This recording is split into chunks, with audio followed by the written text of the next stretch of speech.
श्री स्वामी समर्थ. स्वागत आहे तुमचं माझ्या YouTube चॅनलवरती. आजचा दिवस तुम्हाला खूप छान, सुखाचा, समाधानाचा जाऊ देत. हीच मी स्वामींच्या चरणी प्रार्थना करते आणि आजच्या या नवीन व्हिडिओला सुरुवात करते.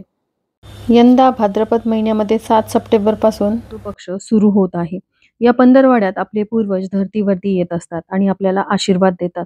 पूर्वजांची कृपादृष्टी सदैव आपल्यावर राहण्यासाठी श्राद्ध, तर्पण असे विधी केले जातात.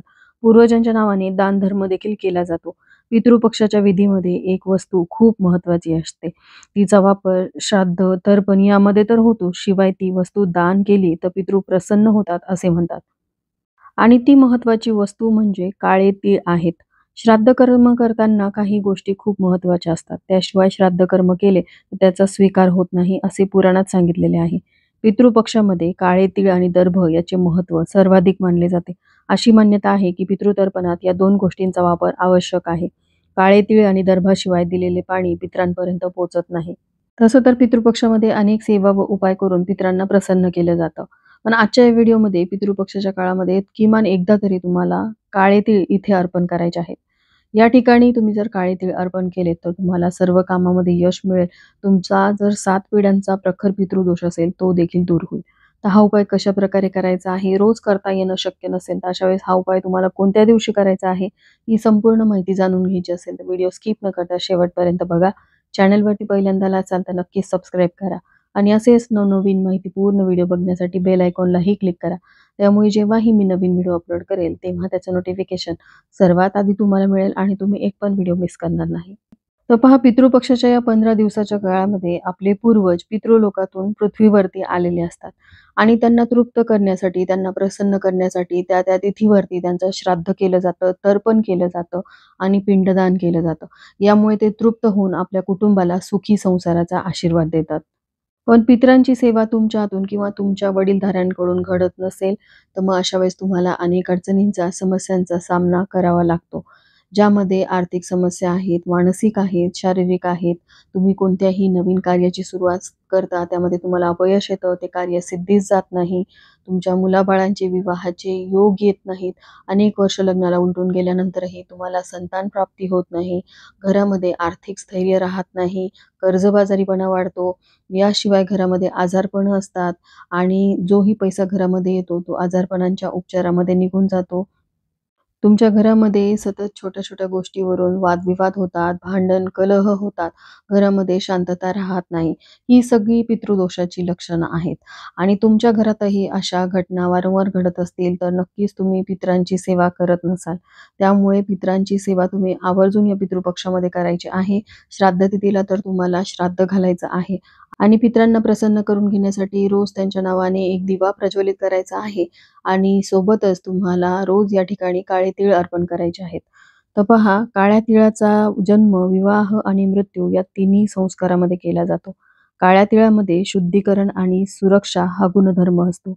काळ्या तिळाचा संबंध शनिदेवाशी आहे. त्यामुळे पितरांना प्रसन्न करण्यासाठी मुख्य सामग्री म्हणजे काळे तीळ असे मानले जाते. आणि धर्मशास्त्रानुसार तीळ हा पितरांचा आहार मानला जातो. त्यामुळे जेव्हा तुम्ही पितरांचे तर्पण करता, त्यांना भोजन देता, तेव्हा त्यामध्ये तीळ नक्कीच समाविष्ट केले जातात. म्हणूनच पितृपक्षामध्ये काळ्या तिळांना अतिशय महत्त्व आहे. आणि हा जो उपाय आपल्याला करायचा आहे, तो अगदी तुम्ही पितृपक्षाच्या काळामध्ये रोज करू शकता किंवा तुम्ही श्राद्ध तिथीच्या दिवशी केला तरीही चालेल. हा उपाय जो आहे तो घरातील कर्त्या पुरुषांनी करावा. पण ज्या कर्त्या पुरुषाचे आई-वडील हयात नाहीत, त्याच पुरुषांनी हा उपाय करायचा आहे. जर तुमचे आई-वडील हयात असतील, जिवंत असतील, तर त्यांनी त्या पूर्वजांसाठी हा उपाय करायचा आहे.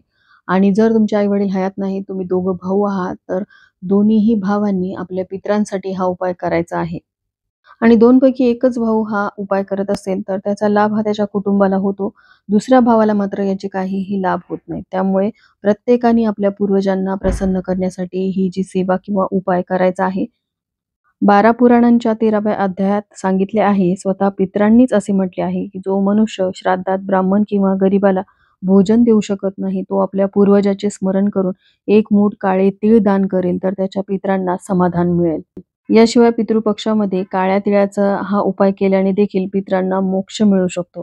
तर हा उपाय करण्यासाठी तुम्हाला रोज सकाळी उठल्यानंतर अंघोळ वगैरे झाली, की एक कलश भरून घ्यायचा आहे. मग तो तांब्याचा असेल किंवा पितळेचा असेल किंवा स्टीलचा कलश घेतला तरीही चालेल.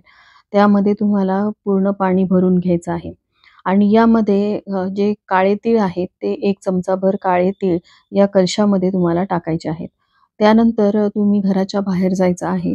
जर तुम्ही फ्लॅट सिस्टममध्ये राहत असाल तर तुम्ही तुमच्या बाल्कनीमध्ये जायचं आहे. बाल्कनीमध्ये आल्यानंतर किंवा तुमच्या घराच्या अंगणामध्ये आल्यानंतर जी दक्षिण दिशा असेल तिकडे तुम्हाला तोंड करून उभं राहायचं आहे. ज्याप्रमाणे आपण सूर्याला अर्घ्य देतो, त्याचप्रमाणे तुम्हाला हे जे अर्घ्य आहे तुमच्या पितरांना द्यायचं आहे. तर हे जे कलश भरून घेतलेलं पाणी आहे, ज्यामध्ये आपण चिमूटभर काळे तीळ टाकलेले आहे, त्याचं अर्घ्य आपल्याला पितरांना द्यायचं आहे. बघा, ज्या लोकांना पितृपक्षामध्ये ब्राह्मण किंवा गरिबांना भोजन देणं शक्य नसेल, त्यांनी हा उपाय केला तरी देखील पितरांना आनंद मिळतो, पितृ तृप्त होतात आणि तुमच्या घराला, कुटुंबाला भरभरून असे आशीर्वाद देत असतात. त्यामुळे तुमच्या घरातील कर्त्या पुरुषाने हा उपाय करावा. बघा, ज्यावेळेस एखाद्या व्यक्तीचे आई-वडील जातात, त्यावेळेस मोठ्या मुलाला म्हणजे घरातील कर्त्या मुलालाच पिंडदान करण्याचा अधिकार असतो. पण ज्यावेळेस तुम्ही तुमच्या घरातले वेगळे होता, म्हणजे 2 घरं होतात तुमची आणि तुमचा म्हणजे प्रपंच हा वेगळा होतो, त्यावेळेस पितृदोष हा दोघांनाही लागतो. त्यामुळे ज्याही सेवा किंवा पितरांसाठी जे उपाय असतात, ते दोन्ही घरामध्ये केले तरच त्याचा लाभ होतो. कारण ज्यावेळेस मोठाच भाऊ घरामध्ये हे उपाय किंवा विधी करतो, त्यावेळेस फक्त त्याच्याच कुटुंबाला त्याचा लाभ होतो. आणि दुसऱ्या भावाच्या घरामध्ये ह्या सेवा किंवा उपाय होत नसतील, तर मग त्यांना अनेक पितृदोषांना सामोरं जावं लागतं आणि पितृदोष जर लागला ना, तर मग तुम्हाला त्यातून बाहेर पडायला खूप वेळ लागतो. पितरांना संतुष्ट करणं हे दोन्ही भावाचं कर्तव्य आहे. म्हणूनच हा उपाय जो आहे तो 2 भाऊ असतील तर दोघांनीही करायचा आहे. यामुळे तुमच्या पितरांना मोक्ष मिळतो आणि ते तुमच्या घराला भरभरून असे आशीर्वाद देतात. पितृपक्षाच्या काळामध्ये तुम्ही रोज हा उपाय करू शकता. रोज करणं शक्य नसेल तर ज्या दिवशी तुम्ही तुमच्या पितरांचं श्राद्ध घालता, त्या दिवशी करू शकता किंवा तुम्ही सर्व पितरी अमावस्येच्या दिवशी हा उपाय केला तरीही चालेल.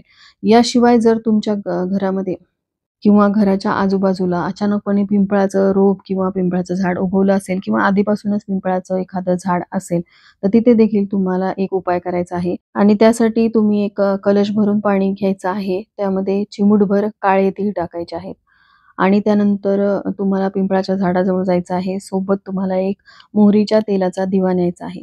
तिथे गेल्यानंतर सगळ्यात आधी पिंपळाच्या झाडाला तुम्हाला हे अर्घ्य जे आहे ते अर्पण करायचं आहे. ओम पितृदेवाय नमः या मंत्राचा जप करत, कारण पिंपळाच्या झाडामध्ये भगवान श्रीहरी विष्णूंसोबतच पितरांचा देखील वास असतो. त्यामुळे पृथ्वीवरती अवतरलेले तुमचे पूर्वज पिंपळाच्या झाडामध्ये वास करतात. त्यांना तुम्ही तृप्त करू शकता. तर तुम्हाला हे अर्घ्य पितरांना अर्पण करायचं आहे. मोहरीच्या तेलाचा दिवा तिथे प्रज्वलित करायचा आहे आणि ओम पितृदेवाय नमः या मंत्राचा जप करायचा आहे. तर पितृपक्ष आता नुकताच सुरू झालेला आहे. अजूनही वेळ गेलेली नाही. तुम्ही जर हा व्हिडिओ नुकताच बघितलेला असेल आणि तुम्हाला हा उपाय करण्याची इच्छा असेल, तर नक्कीच तुम्ही या उपायाला सुरुवात करा. आणि शिवाय तुम्ही पिंपळाच्या झाडाजवळ देखील हा उपाय करू शकता. एकदा केला तरीही चालेल. आणि हा जो अर्घ्य देण्याचा उपाय आहे, तो तुम्ही पितृपक्षामध्ये अगदी रोज करू शकता. तर चला, याबरोबरच आजचा हा व्हिडिओ मी इथं सेंड करते. व्हिडिओ आवडला असेल, थोडा जरी हेल्पफुल वाटला असेल, तर लाईक, शेअर आणि सबस्क्राईब करायला विसरू नका. भेटूया तशाच एका नवीन व्हिडिओसोबत. तोपर्यंत सर्वांना श्री स्वामी समर्थ.